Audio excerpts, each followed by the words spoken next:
Bonjour à tous. Euh, Bonjour à toutes et tous.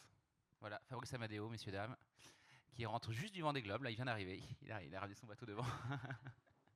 Non, juste me présente rapidement. Je m'appelle Arthur Levaillant. Je suis navigateur aussi, comme Fabrice. J'ai pas fait le dernier Vendée Globe, mais ça arrivera peut-être un jour. Et en parallèle, j'ai lancé différentes initiatives comme Selcop, une coopérative qui a son stand juste derrière, là, avec Stéphane et toute la bande qui vous accueille avec joie. Donc, n'hésitez pas à aller passer sur le petit stand. Fabrice, merci d'être avec nous. Salut Arthur, merci On à va, toi. on va commencer parce qu'on n'a pas beaucoup de temps et que ça va passer vite. Tu vas bien? C'est bon? T'es reposé? Oui, ça va, très reposé, merci. J'ai l'impression plus que moi. J'ai pas fait la fête hier soir. Et moi non plus, dis donc, je commence à vieillir. Euh, Comment on fait, Fabrice, pour passer de journaliste à navigateur et plus que ça, à un navigateur qui a fait 2 fois le tour du monde? En fait, c'est à la fois beaucoup de travail et puis les hasards de la vie. Bon, déjà, j'ai grandi dans un milieu où on faisait de la voile. Mon grand-père faisait de la voile et a transmis sa passion à mon papa qui faisait et fait toujours de la voile et m'a transmis sa passion. Donc moi, c'était une vie de terrien assez classique. J'ai grandi dans le Maine-et-Loire, j'ai fait des études supérieures à Paris, mais en même temps, je faisais les entraînements d'hiver à la Trinité, les régates de Speed West France, etc. Donc des choses vraiment très classiques. Mais j'avais vraiment cette passion, puis j'ai fait beaucoup de croisières en famille. Donc j'ai passé beaucoup de temps sur l'eau. Donc je suis vraiment, je dirais, un amoureux de l'océan. La compétition quand j'étais jeune, c'était judo et athlétisme, pas du tout voile. Ça m'intéressait pas du tout. Pour moi, la voile, c'était le voyage. Et en fait, quand je suis rentré, bon, alors j'ai fait des régates, etc. C'était sympa. Quand je suis rentré au Figaro, étant jeune adulte, je me suis dit, tiens, journaliste au Figaro, il y a une course qui s'appelle la Solitaire du Figaro. Ce serait sympa de la faire. Donc je l'ai faite. J'ai ramassé les bouées parce que j'avais fait deux entraînements en solo avant de la faire. Il faut dire que c'est une course qui est très dure C'est une quand même. course qui est très dure. Mais c'était une super expérience. Et voilà, et après j'ai fait du classe 40, des choses comme ça, donc du monocoque de 12 mètres. Donc là, la passion a commencé vraiment à prendre le dessus. J'ai eu un énorme déclic sur la route du Rhum en 2010, ma première traversée de l'Atlantique en solitaire. J'en ai chié pendant 3 semaines. Et pendant 3 semaines, je me suis dit, mais qu'est-ce que tu fais là Tu fais ton truc, tu rentres à la maison, tu l'auras fait, tu seras fier de toi. Et en fait, à l'arrivée, donc quand on arrive à l'arrivée de la route du Rhum, on va pas directement à Pointe-à-Pitre, tu le sais bien, on fait le tour de la Guadeloupe. Et donc moi, je suis arrivé en Guadeloupe de nuit, Guadeloupe, île que je n'avais jamais vue. Et en fait, le matin, juste avant l'arrivée, sur Basse-Terre, il y a un lever de soleil qui est absolument incroyable, magnifique. Et là, en fait, j'ai un moment de grâce. Je me dis, tout prend sens. Tu t'es fait chier pendant 3 semaines juste pour ce moment d'éternité. Et donc, en fait, à partir de maintenant, ta vie, ce sera de partir sur l'eau. Et donc, je me suis dit ça. Bon, voilà, super. Je suis rentré à Paris. À l'époque, j'étais journaliste au Figaro. Puis après, la vie a repris. J'ai continué à naviguer en classe 40. Et après, pourquoi je parle des hasards de la vie? Parce que, en fait, à un moment, je me suis rendu compte que c'était difficile de concilier la carrière de journaliste et la carrière entre guillemets de navigateur amateur, mais quand même sur des plateaux où le niveau est relevé. Et je me disais, bon, il va falloir faire un choix et tu es quand même meilleur journaliste que marin, donc tu vas plutôt aller vers le métier de journaliste. Et en fait, je vais vous livrer un petit secret, mais maintenant il y a prescription. En 2000, bref, il y a 15 ans, je faisais de l'investigation dans la cellule d'investigation du Figaro et j'investiguais sur les écoutes téléphoniques. Et j'ai écrit un article comment j'ai mis 12 millions de Libyens sur écoute qui expliquait comment une entreprise française, Amésis filiale de Bulle, avait vendu du matériel d'interception massive en Libye, donc à Kadhafi, pour tout écouter en fait, pour écouter toute la population. Et là, j'ai le directeur de la rédaction qui m'appelle le lendemain de la publication de l'article, qui me dit Fabrice, tu as fait du très très bon boulot. En plus, donc j'avais un dossier comme ça, c'est-à-dire que là, je sortais la première page du dossier, mais après j'avais 6 mois de scoop. C'était le boulevard, journalistiquement parlant. Et il me dit c'est du très très bon boulot, mais tu peux pas savoir le niveau d'emmerde qu'on a et les risques que tu prends et ce que ça fait, ce genre de choses. Donc en fait, il avait Sarko et Hortefeux qui l'appelaient, quoi. Et il me dit tu vas m'écouter. Et c'était mon mentor. Il m'a dit tu vas m'écouter, tu vas me faire confiance. T'as une famille magnifique, t'as une vie géniale, tu te fous pas dans ce genre de merdier. Tu prends ton dossier, tu le fous à la poubelle, et je veux plus jamais en entendre parler, et on n'en parlera plus jamais. Et donc j'ai pris le dossier. J'habitais à Levallois, au rez-de-chaussée. Je suis allé dans la cour, au fond de la cour, là, l'abri à poubelle. J'ai ouvert la poubelle jaune. J'ai mis le dossier, j'ai fermé. Et je me suis dit, le métier de journaliste est pourri. J'ai évolué hein, depuis, mais ce jour-là, je me suis dit ça. Le métier de journaliste est pourri. Bye bye l'investigation, à moi la navigation. Je vais faire de la voile. L'éloge de la fuite, quoi, un petit peu. Voilà. Et donc je me suis dit, je vais faire de la voile. Et donc à partir de ce jour-là, je me suis dit que j'allais faire de la voile. Et donc j'ai davantage investi d'énergie sur la partie voile de ma vie que sur la partie journalistique. Et tout ça m'a conduit jusqu'à quitter le Figaro pour faire mon premier Vendée Globe en 2015. Enfin, Vendée Globe en 2016, mais quitter le Figaro en 2015. Voilà, ma vie en, en 2 minutes. Et ben c'est un sacré scoop ça, fais gaffe parce qu'il y a un procès en ce moment sur les écoutes et tout ça. Ah, c'est vrai, Ouais. j'ai pas suivi. Non mais c'est vrai Merde, que toi merde. t'es un peu déconnecté des réalités là C'est maintenant. ça. Toi, Non, mais alors, on est quand même pas mal connectés en mer maintenant, mais bon, je sais qu'on va en parler. on va en parler ensuite. Ce dernier Vendée Globe, ça a été un parcours du combattant pour le faire aussi, parce que la dernière route du Rhum, tu as eu un petit souci aussi. Ton bateau a plongé dans les abysses. Demain, on a un échange avec Guillaume Néry. Peut-être qu'il a vu ton bateau au milieu de l'Atlantique. Raconte-nous rapidement ce. 4000 mètres de fond, je suis pas sûr. Non, mais c'est un très grand apnéiste. Ouais, bah en fait, c'est ça qui est magique, tu le sais bien, dans la course au large, et puis dans le Vendée Globe et la course au large, c'est que c'est une belle métaphore de la vie. Donc il y a les moments de lumière et les moments de ténèbres. Moi, j'ai connu les lumières, c'est pas au sens médiatique du terme, mais plus au sens spirituel du terme. C'est le Vendée Globe 2016, avec un Vendée Globe que je termine. Je me suis éclaté pendant 103 jours. J'ai vécu une aventure incroyable. Je me suis dépassé tous les jours. J'ai réussi à faire des choses que je savais pas faire. Et voilà, j'ai kiffé, comme on dit aujourd'hui. Ça a été un immense bonheur. Je suis parti, je me rappelle, avec genre 15 livres, 35 films sur une clé USB. J'ai rien lu, rien regardé. Et juste, j'étais heureux, sans téléphone, sans rien, à faire mes manœuvres, à faire ma navigation et à contempler tous les jours la ligne d'horizon et toutes les nuits les voûtes célestes quand le ciel le permettait.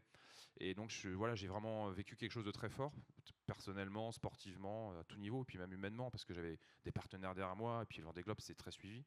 Et donc ça, c'est la séquence, on va dire, 2016-2020. Après, j'achète un bateau qui est chouette, je progresse. J'étais dans une énergie de progression. Je me disais, bon, bah, tu gagneras jamais le Vendée Globe, évidemment, mais peut-être que tu peux faire... J'avais fait 11e en plus sur le premier, donc c'était l'époque où il y avait moins de participants et il y avait beaucoup d'abandon. Il fait un super Vendée. Ouais, c'était chouette. Et du coup, je me disais, bon, bah, 10e, quoi, ce serait génial. Et en fait, Vendée Globe 2020, il a duré 4 heures, mon Vendée Globe. J'ai eu un problème technique 4 heures après le départ. Je suis reparti. Je suis rentré au Sable d'Olonne, parce qu'on peut rentrer au Sable d'Olonne et repartir. On peut pas s'arrêter après. Et donc, mon équipe a réparé. Je suis reparti 3 jours après tout le monde. J'étais pas dans le truc. Et puis voilà, j'ai eu des problèmes informatiques. Ça a été le premier. Voilà, j'ai dit, allez, on bâche quoi. En gros, c'est ce qui s'est passé. Et après, 2 ans plus tard, donc là c'est le début des ténèbres, ce Vendée Globe, voilà, abandonner un Vendée Globe après tout ce boulot, c'est dur. Et 2 ans après, donc j'avais toujours ce super bateau qu'on avait développé, mis des grands foils dessus, pêché du bris, fallait être patient, c'était pas le moment de le faire. Pêcher du bris. Ouais, c'est ça, grosse tête quoi, manque d'humilité. Et du coup, mon bateau, en fait, avec ses grands foils, il a eu, je ne vais pas rentrer dans le détail, mais il y a de l'eau qui est rentrée dans le compartiment des batteries au lithium, feu de batterie, incendie. Donc je me suis retrouvé en quelques instants au milieu des flammes, parce que c'est des bateaux qui brûlent très vite. Et j'ai juste eu le temps de, comme on dit, me mettre à la cape, donc d'arrêter le bateau, de jeter le radeau de survie à l'arrière. Je me rappelle, quand je mets le radeau de survie à l'eau, j'ai les flammes qui crépitent au-dessus de ma tête, donc ça a quand même été super chaud. Et bon, je vais pas raconter parce que c'est passé plein de trucs. Non, mais c'était juste pour montrer à notre public qu'il n'y a pas que le Vendée Globe. Là, il n'y a pas que le Vendée Globe. Ah oui, et donc oui, le Vendée Globe, tu m'as dit un Vendée Globe de résilience, un Vendée Globe difficile. Donc le naufrage, 5 heures dans un cargo, 5 heures dans mon radeau de survie à attendre un cargo. Je suis sauvé et là, je reviens à terre. Mes partenaires me disent qu'est-ce que tu veux faire. Je dis on lâche pas l'affaire. Et donc j'achète un vieux bateau. Sur lequel je pars pour faire le dernier Vendée Globe. Bateau qui en fait a cumulé des soucis de jeunesse et des soucis de vieillesse. Vieux bateau donc lent, mais bateau refait à neuf récemment, donc jeune, donc pas fiabilisé. Donc sur le Vendée Globe, je suis parti sur un bateau en qui j'avais pas confiance et qui était pas très rapide. Et tu as pris ton temps. donc ouais, ça a été dur. Ouais. Qui c'est qui a suivi le Vendée Globe là, ici, là, dans la salle? Aïe, aïe, aïe, aïe, aïe. Grande majorité. Donc tout le monde sait que j'ai mis 114 jours. Hein. Et ben c'est bien, ils t'ont suivi, tu vois, parce que quand ça va trop vite après, quand on va trop vite, par exemple, moi, la route du Rhum, j'avais mis 8 jours pour traverser là sur ces grands bateaux, ces grands trimarans, et je suis arrivé, je me dis, je suis déjà arrivé. Toi, c'est bon, t'as pris ton temps sur le Vendée Globe. Ouais. Ça a été. Alors c'est assez ambigu comme expérience parce que j'avais vraiment les boules de pas être dans un groupe de bateaux parce que bon, on peut me dire ouais, vous étiez 3 derrière. Bon, c'est vrai que c'était mieux que d'être tout seul. Hein. Mais bon, il n'y avait pas vraiment de bagarre, on faisait notre truc quoi. Mais j'avais vraiment les boules de pas être dans une énergie sportive et dans un paquet de bateaux à dérive à me bagarrer. Peu importe le classement en fait, c'est juste d'être dans un groupe et de se bagarrer avec 5-6 bateaux, ça donne une énergie. Donc j'avais vraiment les boules de pas être là-dedans. Et en même temps, au bout d'un moment, quand j'ai vu les jours passer et là où j'en étais et potentiellement le temps que j'allais mettre, je me suis dit c'est quand même une expérience de dingue de passer autant de temps en mer. Et en fait, la performance, entre guillemets, en tout cas l'expérience, elle est là-dedans. Plus que de se dire, ah, j'ai mis 3 bateaux derrière moi parce que j'ai fait une super option à tel moment. T'as oublié la compétition et t'es passé en mode vraiment aventurier, quoi. Ouais, ça c'est sûr. Qu'est-ce qui en ressort alors de ça?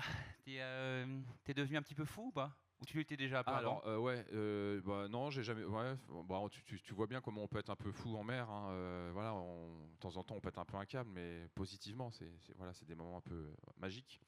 Mais là, il y a vraiment des moments où je suis devenu fou. Ouais. J'avais l'impression d'être atteint de démence. C'est-à-dire qu'il y avait des moments, quand ça fait 90 ou 100 jours que tu es sur l'eau, que tu veux faire du. T'as plus rien à manger? T'as plus rien à manger, que tu dois faire route vers le nord pour rentrer à la maison avec le vent est nord.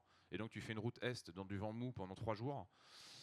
Il y a des moments, ouais, je pétais un câble, quoi. J'insultais mon bateau, j'hurlais à ne plus avoir de voix. Et puis voilà, puis ça finissait par passer. Et puis le vent revenait. Le vent revient toujours. Mais tu as eu aussi des moments de contemplation. J'ai un copain qui est ici, là, qui s'appelle Jean-Pierre Gou, qui est un mathématicien et écrivain, qui a beaucoup travaillé dans ses livres sur l'overview effect. Tu sais, cette prise de recul qu'on a, que des personnes dans la station internationale, dans l'espace, peuvent ressentir quand ils redescendent sur Terre, en disant, voilà, on n'a qu'une seule planète bleue, comment on fait pour la protéger? Et que, quoi qu'il arrive, même si tu pars avec des a priori sur l'écologie, quand tu redescends de la station internationale, tu n'as qu'une envie, c'est de protéger cette planète. C'est un peu moi ce que j'ai ressenti en mer, et en échangeant avec toi, je sais que c'est des sujets aussi qui t'animent énormément. Tu as emmené sur ton bateau était déjà lourd et pas très rapide, mais tu as emmené à bord beaucoup de technologies autour de la science. C'est quoi le rôle des sportifs aujourd'hui pour toi? Comment on fait pour mettre en avant la science? Comment on fait pour faire du concret avec elle? C'était quoi le but d'emmener autant de matériel sur le bateau? Et est-ce que ça sert vraiment, tu vois? Est-ce que c'est quand on pose toujours des questions, alors vous allez emmener 2-3 capteurs sur le bateau, est-ce que ça sert vraiment à la science, à l'Ifremer, à ces acteurs-là? Alors pour aller du général vers le particulier, je pense que le rôle du sportif, c'est quand même d'avoir une certaine forme d'exemplarité, de défendre des causes. Celle du marin, du coup, peut-être de sensibiliser à la préservation des océans, parce qu'on est quand même les témoins de beaucoup de choses. Juste avant de répondre à ta question, sur ce Vendée Globe-là, par rapport à mon Vendée Globe d'il y a 8 ans que j'avais bouclé aussi, j'ai vraiment vu une différence. J'ai trouvé que c'était plus difficile. Alors peut-être que j'ai vieilli aussi, hein, c'est sûr, on peut toujours dire ça. Mais j'ai trouvé que c'était plus difficile de naviguer en solo dans pas mal de régions du globe. Et je trouve que la nature, elle est plus instable, plus imprévisible qu'avant. Il y a beaucoup plus de grains, les masses d'air sont plus instables. Tu l'as peut-être senti. Ça, tu l'as ressenti Ouais, en vraiment, 15 ouais, ans? vraiment. Toi aussi, non? J'arrive pas, moi je fais très attention sur ce que je ressens et ce que la science nous dit. Ah Bien sûr, ouais. il y a un truc d'instabilité sûrement qui se crée, il y a des phénomènes météo plus puissants, plus compliqués à modéliser, Mm. mais j'arrive pas à savoir s'il y a vraiment d'études poussées Ouais, là-dessus. alors moi j'écoute mon ressenti. Il y a quelques années, quand je faisais une traversée de l'Atlantique ou que je faisais un Vendée Globe, je lisais les cours du célèbre météorologue Jean-Yves Bernot.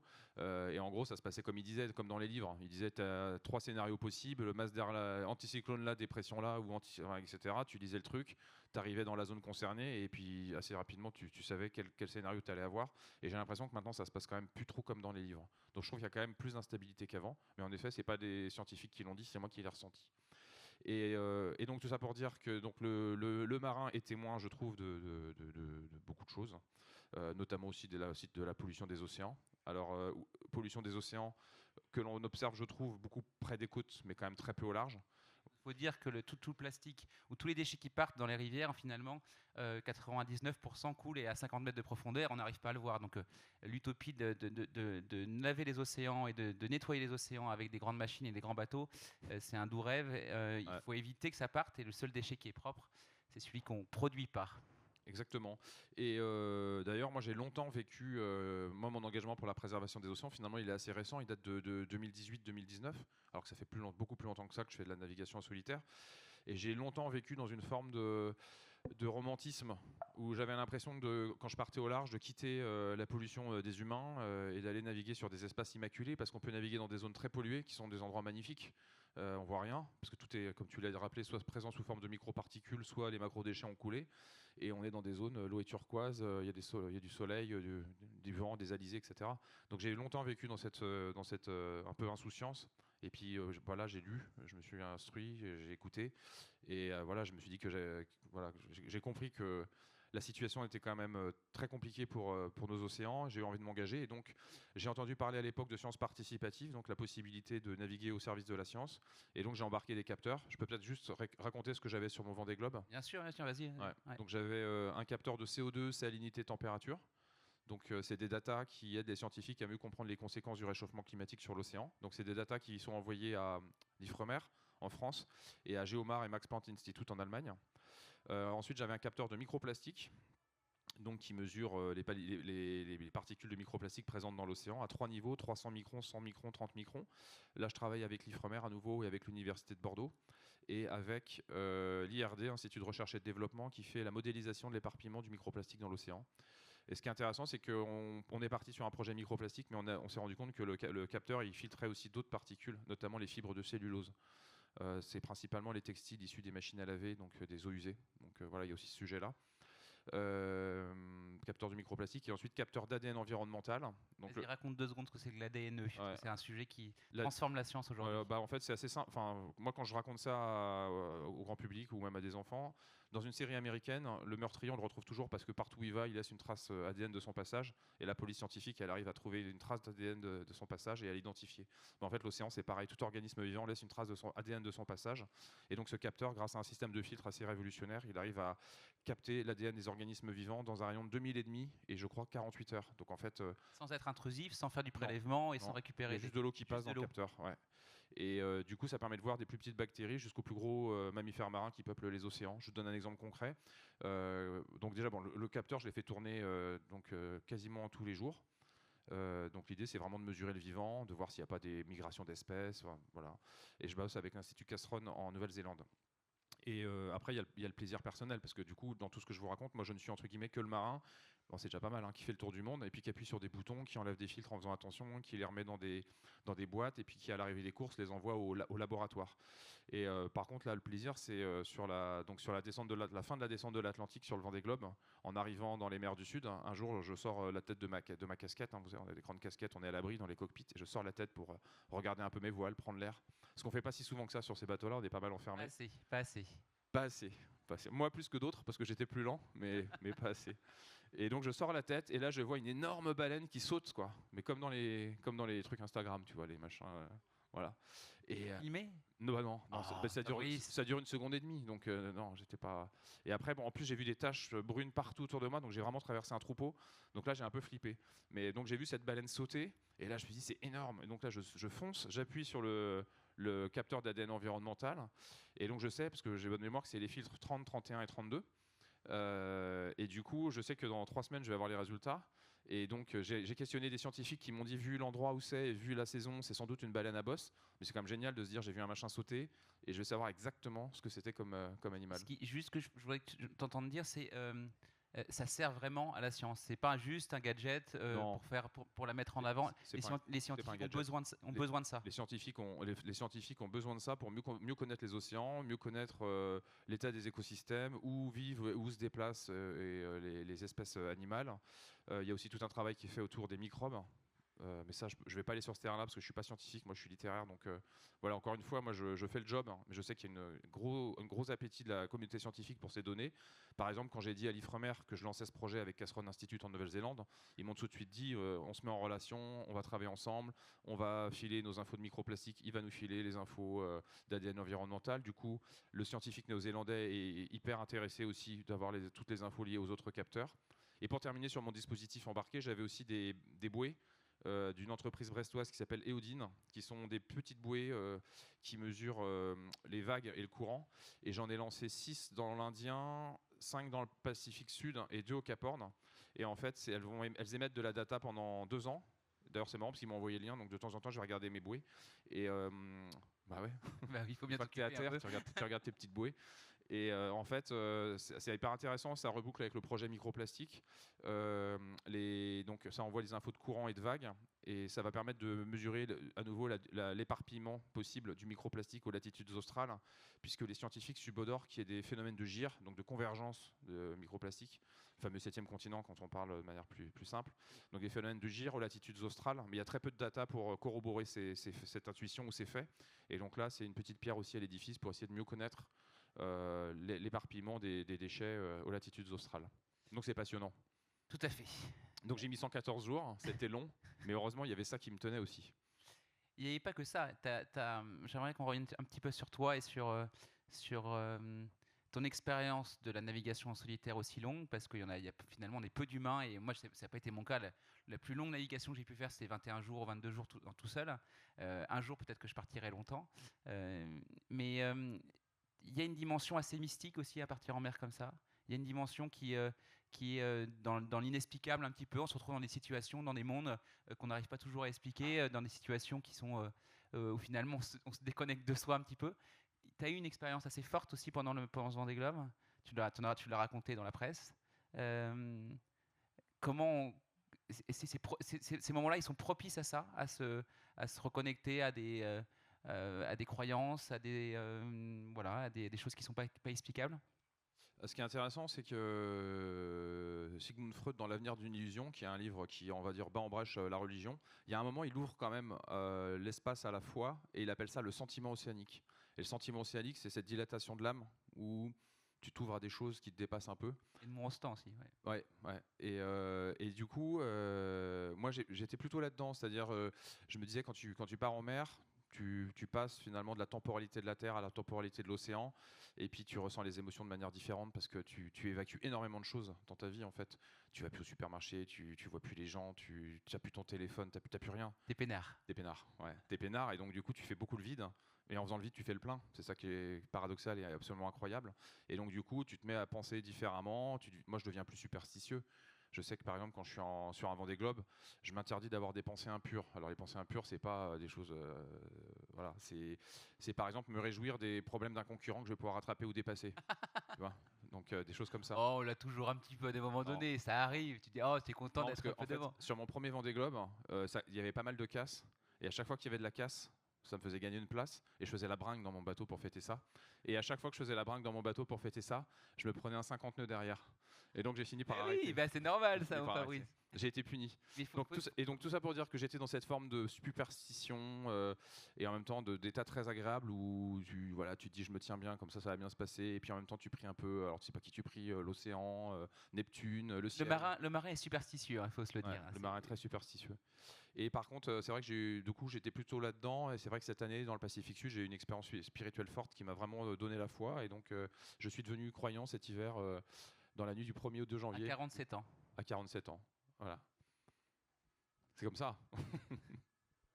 Et juste pour rappeler que quand tu veux du mal enfin tu veux du mal, en tout cas tu es content de dépasser un concurrent, souvent ton concurrent le plus proche, c'est aussi la personne qui peut te sauver quand il y a quand ton bateau coule ou quand tu as des problèmes. Donc il vaut mieux être dans une situation où on envoie des ondes positives à son concurrent. Exactement, c'est ce que j'avais compris du coup. Euh, on va conclure sur notre échange. Ensuite, il y aura des petites questions là. Je voulais que tu voulais finir sur un petit texte d'un. Non, mais tu m'as dit qu'on allait parler parce qu'on s'est croisés dans le train et à la gare il y a 2 Non, jours. c'est vrai, pardon. Ouais, Et je lui ai dit que c'était comme il était journaliste et comme c'était important pour moi, j'en ai parlé hier avec Chloé, j'en parlerai demain avec Guillaume.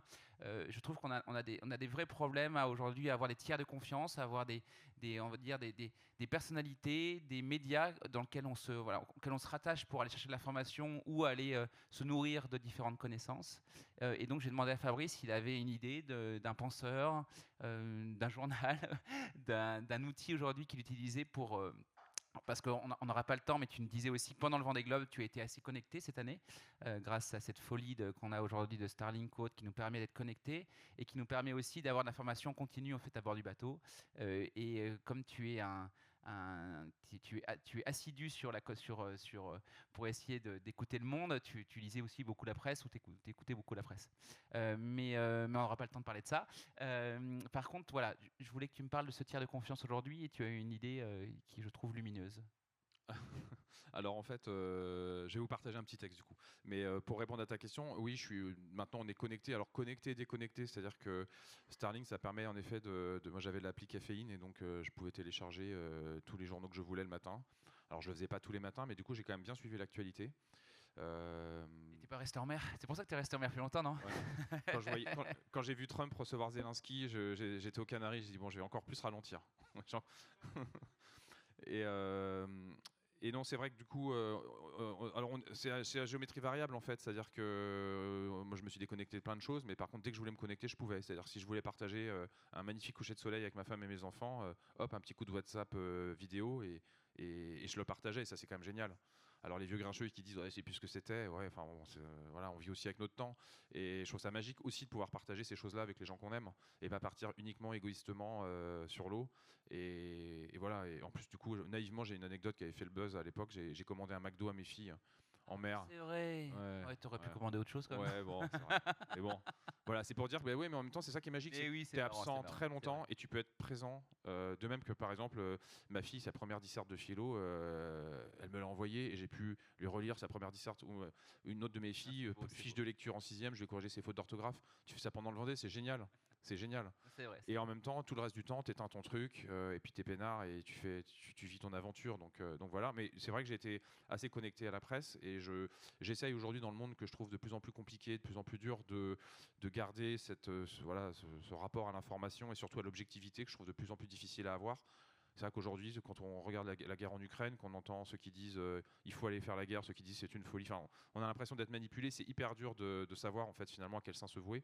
Et du coup, moi, je sais qu'avant j'étais très consommateur de Twitter, devenu X, et c'est vrai que depuis que c'est devenu X, c'est devenu hyper conspirationniste et je trouve très déstabilisant. Et donc du coup maintenant, moi ce que je fais, c'est que bon, moi ce sont mes convictions, mais on a le droit, je pense, de parler de ces convictions. Moi, je suis plutôt un homme du centre politiquement parce que je pense que les extrêmes c'est nuisible et que la bonne voie elle se retrouve, c'est toujours la voie du juste milieu. Et donc du coup mes lectures ça va de l'humanité jusqu'à valeurs actuelles. Je lis tout en fait. Et ça passe bien évidemment par Le Monde, Le Figaro où j'ai travaillé, et puis après les hebdos, Le Point, l'Obs. Enfin, je vais pas tout lire toutes les semaines, mais j'essaye de lire un petit peu de tout. Ça, ce sont mes lectures voilà, pour m'instruire, entre guillemets, et suivre l'information. Et puis après, j'essaie de lire. Alors, c'est vrai que c'est de plus en plus difficile de lire dans le monde qui est de plus en plus trépidant. On passe de plus en plus de temps sur nos ordinateurs et nos téléphones. Et voilà, j'essaie de lire. Et du coup, en ce moment, je lis pas mal parce que j'essaie d'écrire ça me nourrit pour écrire un livre pour raconter mon Vendée Globe.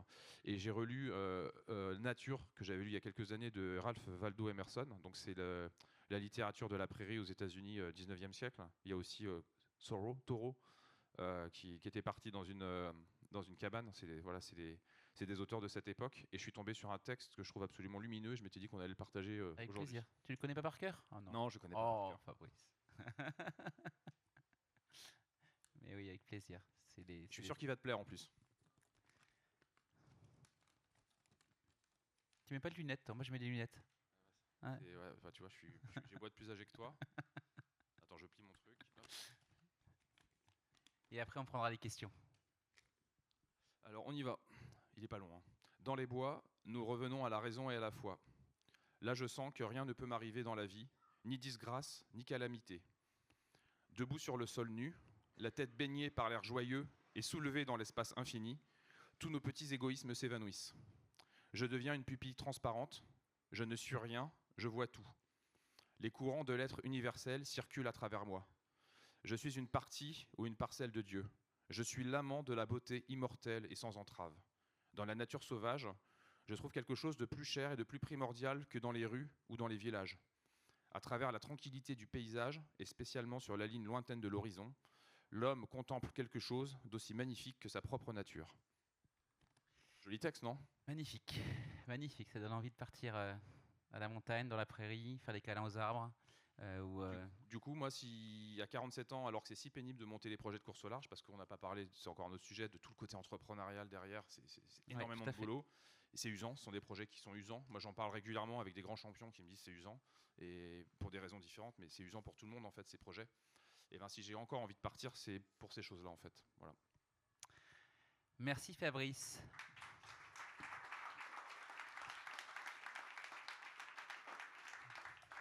Tu as eu une écoute attentive. On a droit à une ou deux questions rapides, parce qu'après on se fait encore virer.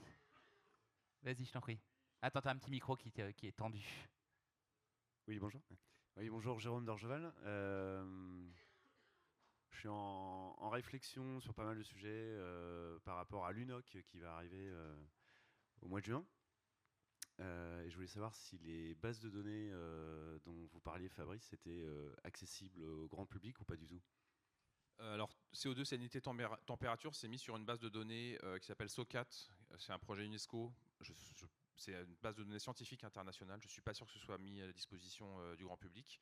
Et après, tout ce qui est ADN environnemental, microplastique, par exemple, le microplastique, il y a des choses qui ont été publiées par les scientifiques, mais ce n'est pas vraiment de la data, puisque c'est des filtres qui sont mis toutes les 24 heures, avec des résultats qui sont quand même plus qualitatifs que quantitatifs. Et du coup, je sais qu'il y a des publications qui sont faites par les scientifiques, donc ils partagent l'information, mais je sais pas si les données, je ne pense pas que les données brutes soient partagées comme ça. Et on reparlera de l'UNOC après si tu veux en sortant. Une dernière question peut-être rapide. Vas-y.